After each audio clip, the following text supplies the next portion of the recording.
Alright, sorry about that. Ran out of time on that length of the video. These are a little bit of long ones, but we're just filling things in. So, now we're going to determine whether events are independent or not. So the month and the temperature. Think they have any relation to each other? Yes, we think they do. I mean, months of the year have certain kinds of patterns for weather. Super hot here in the summer. But then something that doesn't have any association with each other is your hair color and the day of the week, unless you specifically plan your hair colors on the day of the week, which you may, but just your natural hair color does not depend on the day of the week. Then we have choosing a marble from bag number 1 and then choosing a marble separately from bag number 2. Are they going to affect each other? No, they're not going to. They are independent. Whatever I get from bag 1 is not going to change what I get in bag 2. However, the next example, selecting a marble from a bag, keeping it, and then selecting another marble, that is dependent because, depending on what I pull out, say I'm looking for a red and I pull out a red, if I'm looking for a red again, I have less red available in the bag, so it does actually change it, and that is a set of dependent events. Okay, so if events are really independent, then we can check for their independence by multiplying the individual probabilities together, and we should get the probability of their intersection. So we have the probability of A is 0.8, the probability of B is 0.4, and the probability of A and B is 0.2. So we could test for them being independent by multiplying them together, and 0.6 times 0.4 is 0.32, which is not 0.2. So these events are not independent, they are actually dependent. I'm going to leave the next one for you guys to test. So you're multiplying the two probabilities together and seeing if you get the probability of the intersection.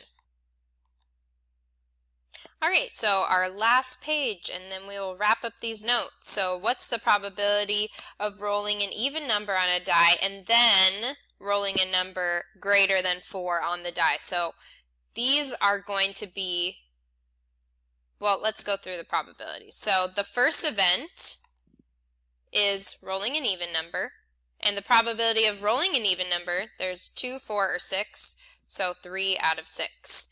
Then the second event, which is getting a number greater than 4, the probability of getting a number greater than 4, it's getting a 5 or a 6, which is 2 out of 6. Now, to test for the two events being independent, I mean, what do we think?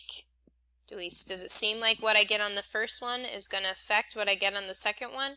No, it doesn't seem like that. I can actually, they're not dependent, they are independent. And I can actually test for that. So if I find the probability of the intersection, which is right here, and so because they are independent, one is not going to affect the other, I can just simply multiply that. So this should really go down here. But I should multiply their individual probabilities together, and that will give me the probability of the whole event. So 1 out of 2 times 1 out of 3, remember I multiply the numerators and multiply the denominators, is how I get 1 out of 6. And just kind of using what we said in the last page, verifying that it actually is independent, I know that the intersection of being even and greater than 4 is just the number 6, which is 1 out of 6, and I do get that from multiplying the two together. So that's the probability of rolling an even number, and then after that rolling a number that's greater than 4. It's a 1 out of 6 chance of getting that combination. So then we have for dependent events. If event A and event B are dependent, the probability of both occurring is the probability of A times the probability of B, given that A has already occurred. So you'll see what I mean by that when we finish off these examples. So if we're selecting, so we have a bag with 3 red marbles, 2 green, 5 white, and then we're selecting a green marble, replacing it, and then selecting a green marble again. So I have to choose which multiplication rule I'm going to use, whether it's 1 or 2. So think about if these are independent. If I take out a green marble, then I put it back, does it change what's going to happen in selecting another green marble? No, it doesn't. So my probability of getting a green marble is 2 out of 10, and since I put it back, I still have 2 out of 10.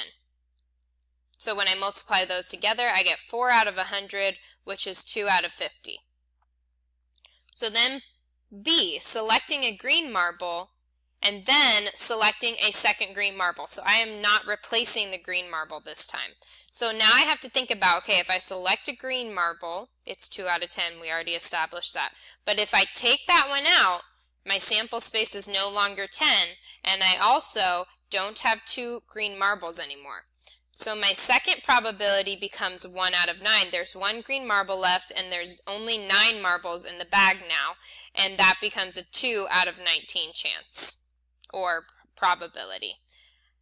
Again, selecting a red marble, replacing it, selecting a green marble. This replacing tells us that it is independent, so I just multiply the two probabilities together. Getting a red is 3 out of 10. Getting a green is 2 out of 10. So I have a 6 out of 100 chance of getting a red then a green, and we should simplify that. Okay, last example for these notes, selecting a red marble and then selecting a green marble. So this time, no replacement. So if I select a red marble, it's still 3 out of 10, but then think about what my next probability is.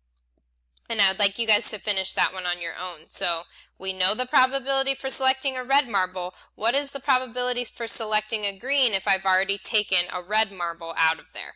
And then those should be multiplied together. Okay, so I know the notes were a little bit long, but thanks for following along. And if you have any questions, I can answer those in class. We will be taking a quiz on this.